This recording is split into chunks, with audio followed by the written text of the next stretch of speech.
Hello, and welcome to this CUBE conversation. I'm John Furrier, your host of theCUBE here in our Palo Alto studio.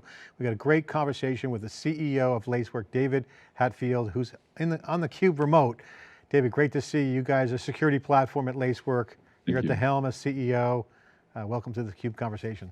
Thank you, John. Great to see you. Congrats to you and the team on all the success. I think what you guys are doing is really important, so happy to be part of it. Great to have you in the community, and you guys doing great work. I know about Lacework. I've done some due diligence on you guys. I love your business model, but for the folks who don't know what you guys do, take a minute to explain who is Lacework, what do you guys do, what's your positioning, and what's your focus? Yeah, well, we're a modern data security platform for the cloud, and so think data science meets cloud security, ultimately. The company's been around since 2015. We received one of the largest financing rounds that we're aware of, I think, in history in the security business, $525 million in January, led by Sutter Hill Ventures, which many people may know about. They founded Pure Storage with the notion that we're going to go fundamentally change and revamp the ownership model for high-speed data storage using flash versus using spinning disk drives. I spent 8 years with that company, love what we built there.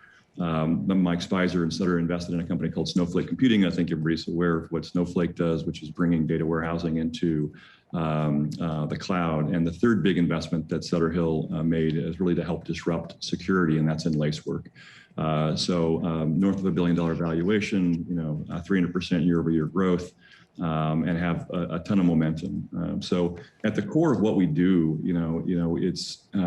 it's really trying to merge. When we look at security as a data problem, security and compliance is a data problem, and when you apply that to the cloud, it's a massive data problem. You literally have trillions of data points, across shared infrastructure that you need to be able to ingest and capture, and then you need to be able to process efficiently and provide context back to the end user. And so we approached it very differently than how legacy approaches have been in place, largely rules-based engines that are written to be able to try and stop the bad guys. And they miss a lot of things. And so our data-driven approach that we patented is called Polygraph. It's a security architecture, and there are three primary benefits. It does a lot of things, but the three things that we think are most profound. First is it eliminates the need for dozens of point solutions. I was shocked when I kind of learned about security. I was at Symantec back in the day, and just to see how fragmented this market is. It's one of the biggest markets in tech. $124 billion in annual spend, growing to $300 billion in the next 3 years. And it's massively fragmented, and the average number of point solutions that customers have to deal with is dozens, like literally 75 is the average number. And so we wanted to take a platform approach to solve this problem, where the larger the attack surface that you put in, the more data that you put into our machine learning algorithms, the smarter that it gets and the higher the efficacy. So eliminating point solutions is value proposition one. Point two is that we have to be 10x better than everybody else in the business.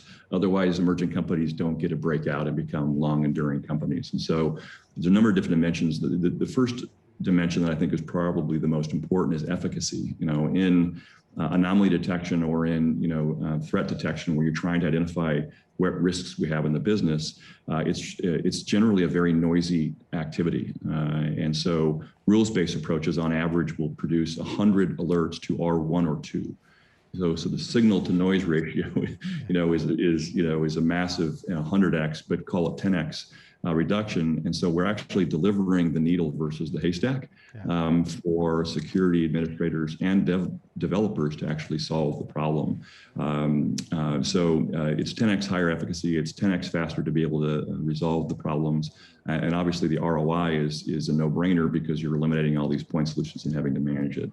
And the third, and probably the thing that I'm most excited about what we're doing and what our customers are already realizing, is that we're transforming security and compliance teams from kind of compliance into business enablers. When you automate all of these processes and you build it into, the CI/CD platforms for the developers, you actually enable the developers to write code to differentiate their business, to create new customer experiences, to get competitive advantage and drive revenue for their businesses. And that's not what security's done up until this point. I mean, oftentimes we're the ones having to say no, or slow down, or it's too risky, et cetera. But when you automate that and you increase the efficacy, you can enable the developers to do their thing.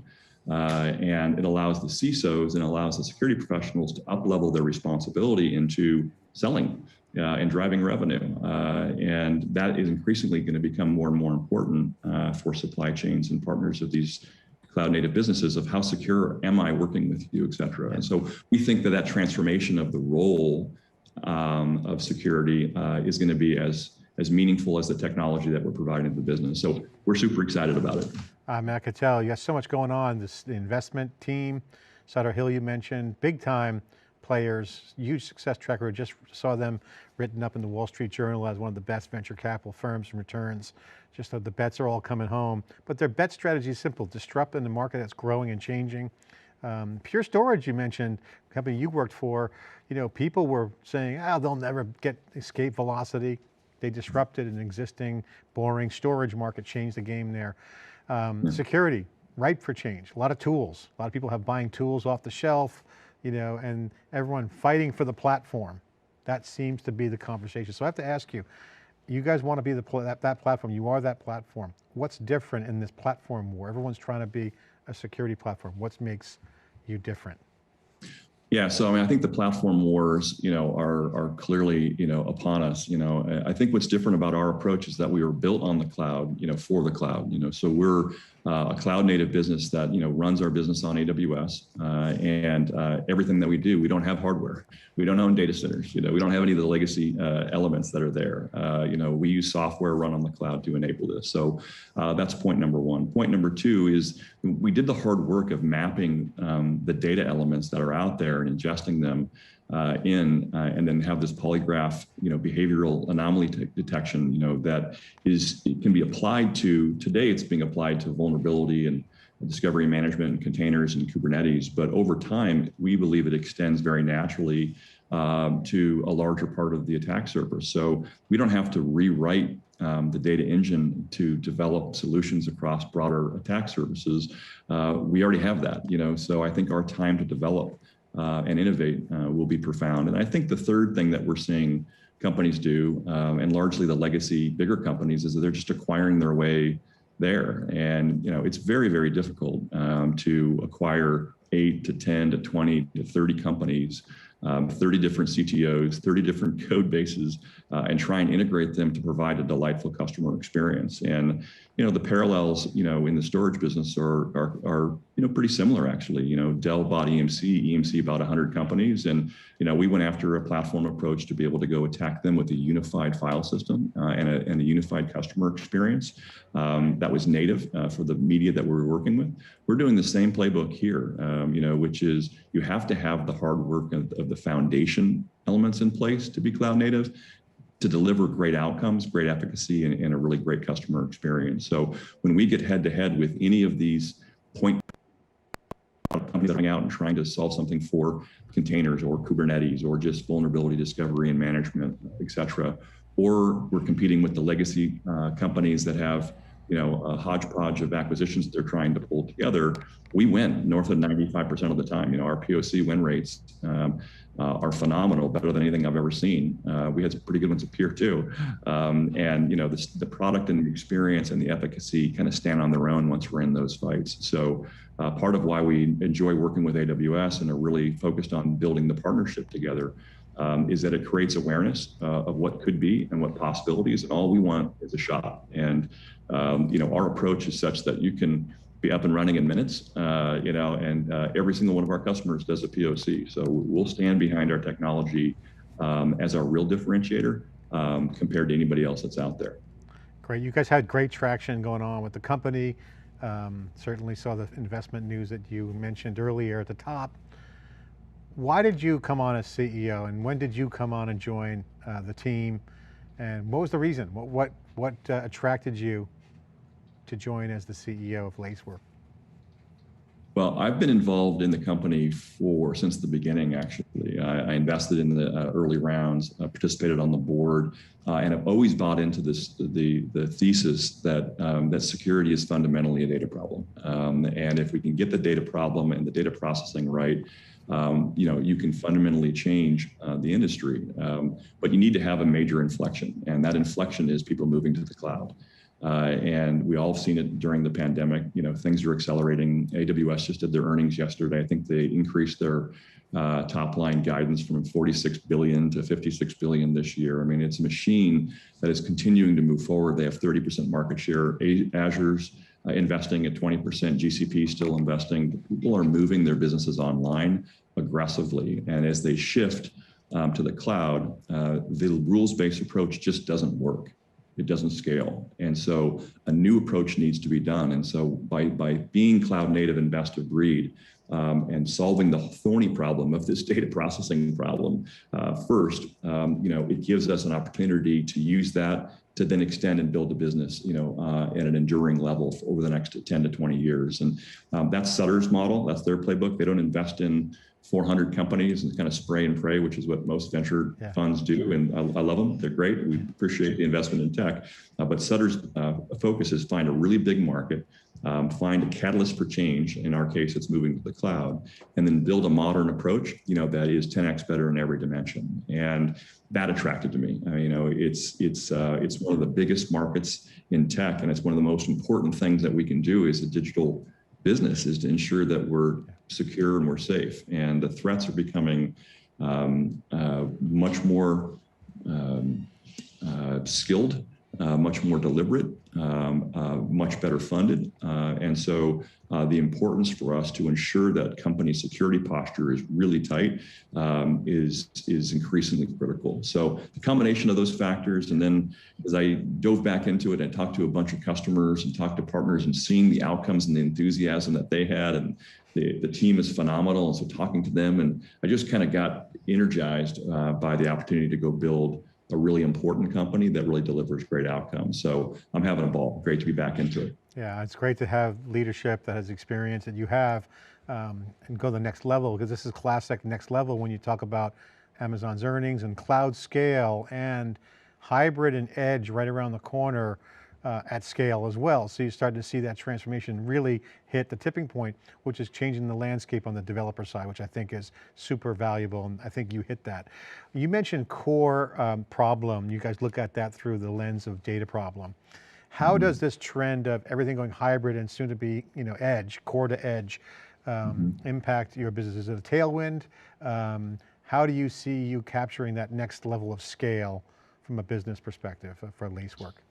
Well, I think the trend, from core to edge, hybrid and, ultimately cloud 100%, we've started with the cloud native businesses. We've been focusing on those companies that are already there, and so now we just had finished a phenomenal record-breaking Q1 and, multiple seven-figure deals, with very complex global environments where they do have a hybrid environment and they are leveraging the edge. And we're perfect for that. As you think about what we deliver in its most simplistic context, we're effectively delivering a security solution from container to control plane, right? We want to be able to have a granular understanding and operate at this trillions of data points coming in, and those can be collected in the core, they can be collected on-prem, they can be collected in the cloud. Ultimately, they need to be collected and then contextualized. And this is where our behavioral polygraph technology, transitions data, into information that's useful via the polygraph. And so we think that, the complexity that's added with environments that are hybrid, environments that are leveraging the edge, environments that are leveraging the cloud native, all need a control plane, to run across that, to deliver efficacy, for our customers. And, we work with, AWS has their own security tools, Azure has some security tools, GCP has security tools, but ultimately, our challenge and opportunity is to be best of breed, to deliver incremental value on top of that, and then horizontal value across it, so customers have choice, but they know that their security posture is secure. And so we see it as a tailwind for our business as we go forward. I always said the companies that have the horizontal scalability with cloud and then have that vertical AI kind of vibe where you can get in the context of the data is going to win it all. And I think that you guys have a great solution potentially there. I want to get more information. If you don't mind double clicking on that with me. This is kind of a different take on cloud security because you got the scalability, which gives you an observation space. And then you got to get the context to get the right patterns or whatever magic you guys have in the secret sauce. But you're doing that on top of massive exponential velocity. Yeah. Where's that secret sauce? Is it in the compute? Is it in the software? What's different about what you guys have in security? Give us a. It's all in the software. Ultimately, it's the intelligence of how you capture it, how you ingest it, how you process it, but then ultimately how you contextualize it, and then how you apply it to different problems. And so the attack surface area and security is a very broad. That's why there's so many point solutions that are out there. And so the breadth of solutions, we just want to continue to add solutions and capabilities on top of this polygraph security architecture that allows for the same kind of simple experience, the same kind of 10x value proposition, but wider. And so we can eliminate more and more of those point solutions. So, our thinking on it is that, we can participate once we have a customer, the land and expand motion of what we have. We want to make it really, really frictionless for customers to try our technology. And so that's why we do POCs. That's why it only takes a couple of minutes. And you can do it for just Kubernetes or just containers or just vulnerability discovery and management, like wherever your specific pain point is, we want to help identify what that is, give you a chance to try it. And then once we prove ourselves, it's very easy to extend that across the board. So we get natural growth and velocity from people moving to the cloud and just, more usage of compute and storage and sort of, et cetera, but breadth of actually the security or the posture or attack surface that they have as well. So, so I think we have an opportunity to benefit from both the depth and the breadth. But the value that we're delivering is ultimately the software that we're running on top of the infrastructure. And you mentioned observability. There's a number of companies that are leveraging the data and insights collected in different ways to converge security and observability over time. And we see that that ultimately there's a very, very big security company that needs to be built that really is best of breed. But the data and the insights that we're providing to our primary customer, which is really DevOps, it's really the development communities and the builders who we're changing security for and enabling, in addition to the security teams. We think that we're going to continue to drive software that adds value on that data set, and it can be applied to multiple problems in the future. So today, security is a massive market. We're going to focus there, but it does extend pretty naturally into other markets. It's a hot market. Security, everyone needs to have the latest and greatest, and also it has to be effective. I got to ask you specifically around startup transition to a rapidly growing company to now you're going to the next level where you're starting to having to get into some serious, big, complex enterprise go-to-market sales motions. So what's in it for the customer? What's the pain point? What's the customer orientation? What are you marketing into as a solution? Is it the developer? Is it the CISO? Is it the CXO? What's in it for the enterprise? Why Lacework? Why are they engaging? You guys got record numbers. What's in it for them? If I'm the customer, what's in it for me? Ultimately, efficacy, which is your security posture, it goes up significantly. Simplicity, which makes it easier for you to do your other jobs. Not have to look for those needles in a haystack. And ROI, which is it's just compelling, and much more efficient than what you're doing today. So that's a pretty universal value proposition. It applies to cloud native businesses that are high growth. It applies to government agencies. It applies to large complex enterprises. We have a wonderful kind of go-to-market motion right now. I think Andy Byron and the team who've been here have really done a wonderful job of really making the customer buying experience and the journey really efficient, and help them quantify the impact, and the risk, and then deliver value. And I think, that that applies in sort of the commercial mid-market and cloud native space. And like I mentioned, we had a number of deals in the quarter that were 7-figure deals, in very complex organizations with massive demands. It ultimately selling is a team sport, and so having the process and the rigor that's there, fine-tuning that to make sure you have the people and the partnerships, that deliver solutions in the way that customers want to buy them, and then ultimately deliver a value proposition that is just unquestionably better. And I think we have all of those elements. We'll be entering the large enterprise very aggressively in the quarters to come. That's where I've come from, running multi-tooled, kind of go-to-market engines where you've got mid-market, commercial, enterprise, large enterprise, government across all geographies, is really fun to expand. And we're hiring as fast as we can maintain quality, and so we're out of that startup phase now and entering into real scale.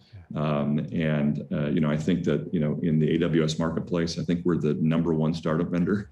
If I got my facts right, for private offers, we're one of the top security players and top 50 ISVs in the marketplace overall. And so in order for us to get the motion, we need to make sure that we're delivering our value in the context of how companies want to buy it. And people want to use AWS credits, to apply to their solutions. And so it's really important for us to make that frictionless buying experience occur. And so we're excited about it. I think we've got a really nice start. It's the fun part of building companies, which is how do you tune things to make sure you're making it really, really easy for the market to absorb your technology. And then once you're there, delight the hell out of them and just make sure that, that they're excited. And our net retention rates are the best I've seen in the marketplace. Our net promoter scores, are in the high 50s, low 60s, which is fantastic in this space. I think it's best in class by an order of magnitude. Some players, big SIM players that are out there, have a customer net promoter score of 4. I'm like, that means 96% of the people, or 96 votes, says they wouldn't recommend the solution to their peers. So, at Pure, we got this at scale. So from 70 to into the low 80s. I think we have the opportunity to do the same thing here. So, combination of tailoring the motion that we have, making it really easy for the buyer to buy what they want, with whom they want, from whom they want, and then just creating a value proposition that is a no-brainer is I think, the secret recipe. If anything, it's interesting, you're so much experience in the enterprise and tech. With cloud native, you're basically laying out the success formula, which is, if you have a value proposition, you should be able to get it in quickly. You don't need the top down, win everything. You can have a value proposition that can be enabled for usage and then grow rapidly when it's successful. And that's cloud, that's the cloud business model. So it's not so much about organic versus this, it's really what the preferred motion is. It's speed, and I think developers in particular, it's why the cloud happened, right? IT wasn't delivering services in the speed and the efficacy that the developers wanted. And so in order to appeal to the developer community, you need to deliver something that's frictionless and easy, and fits into Jira and fits into their workflow processes and speaks their language. And so we built our platform and our solutions for builders because that's where the money is, that's where the pain point is, and they want to build secure code. They just don't want to be told no. And so we want to automate that process and make code secure, and do that, in the build phase, and then do it in the runtime, and then across the CI/CD, pipeline. We want to continuously be adding value across that, and the developers, candidly, when Pure bought the solution, many years ago, when I introduced him to the company, it was the general manager of our software business unit that bought it, not the security team. And I think that's a trend that is continuing that we're going to focus on. Well, a lot of people realize that security and compliance and automation kind of all go together, where you don't want to disrupt developers to kind of engineer something just to do an integration, for instance. So there's a real business model impact that you're hitting on here that's not just a technical solution, it's really how the business is operating. And I think that, to me, is super interesting use case. What's your reaction to that? Do you see this as a success? No, that's that third part that I was talking about, which is that's most exciting, is that this, people are calling shift left, right? So moving, security into the development pipeline as it's happening, and integrating security architects as value added into the development organizations themselves, and leveraging automated machine learning tools like ours to be able to simplify and automate the process, versus slowing it down. So we think that shift left is super exciting, and will continue. And we actually think we're the leaders in that space and want to continue to be the leaders in that space. Congratulations, great insight. Awesome to have you on and to hear from your experience, and also the great venture that you're scaling up and to the next level, Lacework. David, thanks for coming on. I'll give you the last minute to close us out. Give us a quick plug for the company, vitals, what you're working on now, what you're looking for. You're obviously hiring. Give a quick plug for Lacework. What are you working on? So number one, we love our partnership with AWS, and so we're going to continue to invest there. Two, the business is growing north of 300% year over year. That means that we've got record-breaking growth and lots of hiring, so we're hiring across all functions. And three, give us an opportunity. I think that you can fundamentally. We want to be the bar in which you define all other security companies and all other technology companies. So it's a high bar. We want to make it frictionless to try. Give us a shot, give us some feedback, and I'm grateful and privileged to be part of this wonderful team. So look forward to spending more time with you, John, in the future. Man, looking forward to a lot to talk about. David Hatfield, CEO of Lacework, great company, scaling up again, another success story in cloud native. As COVID comes to a close, if you will, for this phase and people get back to real life, the scale of cloud is going to be leading it, and new technology is going to be powering it. This is theCUBE Conversation. I'm John Furrier. Thanks for watching.